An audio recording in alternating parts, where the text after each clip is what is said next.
नमस्कार, मी शिवसेना जिल्हा प्रमुख कोल्हापूर।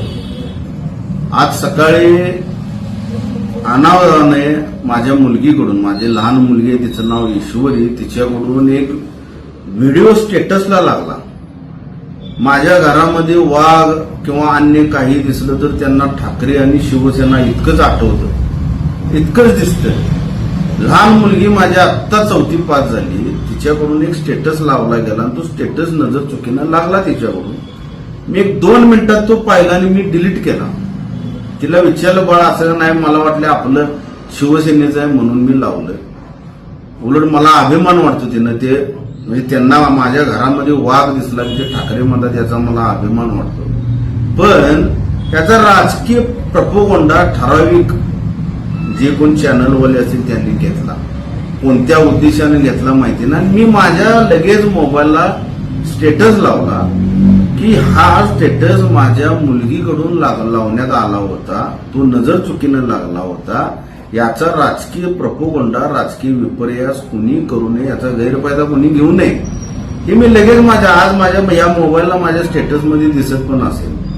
पण त्यातूनही हार होणारी कोणतरी वार्ताहर असतात, त्यांच्याकडून लावण्यात आले। यांना काय यातून साध्य करायचं आहे मला माहिती नाही। पण माझी विनंती वजा सूचना, कोणत्याही परिस्थितीत ज्यांनी बातमी लावली त्यांनी माझा खुलासा घेतला नाही। त्यांनी लावला माझ्या स्टेटसचा खुलासा की मी लगेच लिहिलं ते, पण याचं काय करायचं, खळबळजनक करायचं। एक तर मुळात आम्ही ताकदीनं इथं लढतो। कोल्हापूर जिल्ह्यामध्ये पडझड जरी झाली असली तरी मी स्वतः कधी पळून गेलो नाही।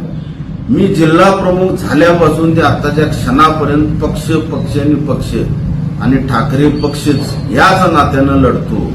अगदी कुणी कसलेही आमिष दाखवलं तरी न फुटणारी अवलाद आमची। आणि असं जर कोण आमची नाहक बदनामी करत असेल तर मी न्यायालयामध्ये मी या पत्रकारांच्या विरोधात, हे कोण 2 जणांनी बातमी लावली त्यांच्या विरोधात जाणारच। माझ्या वरिष्ठांशी मी चर्चा करून मी पुढचं पाऊल टाकणार। मी त्यांना विनम्र आवाहन करतोय व्हिडिओद्वारे, तुम्ही ही बदनामी का करता? आणि मला जर तुम्हाला खुलासा घ्यायचा असेल तर मला त्यांनी फोन करायला हवा होता तुमच्याकडून। असा जर तुमच्या मोबाईलला लागलं होतं, हे सत्य आहे का?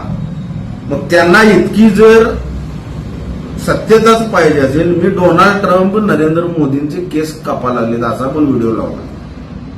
बघा ते लावतात का बातमीत, जे एआयच्या माध्यमातून तयार केलं जातं ते पण मी आज लावलंय। लावा ना मग तुमच्या धमक असेल तर। बीजेपीच्या माध्यमातून तुम्ही आज स्वतःला असुरक्षित समजता का, भीताय का? माझा त्यांना एक प्रश्न आहे की अशा पद्धतीची बदनामी त्यांनी करू नये।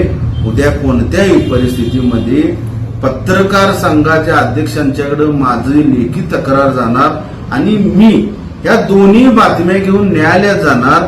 मी जर स्पष्ट केलं असेल तर यांनी मला न विश्वासात घेता, न विचारता माझ्या विरोधात षडयंत्र रचून बातमी का लावली याचा जबाब हे 2 कोण असतील त्यांनी न्यायालयात येऊन द्यावा। आजच प्ले स्टोअर वरून सहज योजना ऍप डाउनलोड करा आणि सर्व शासकीय योजनांचा लाभ घ्या।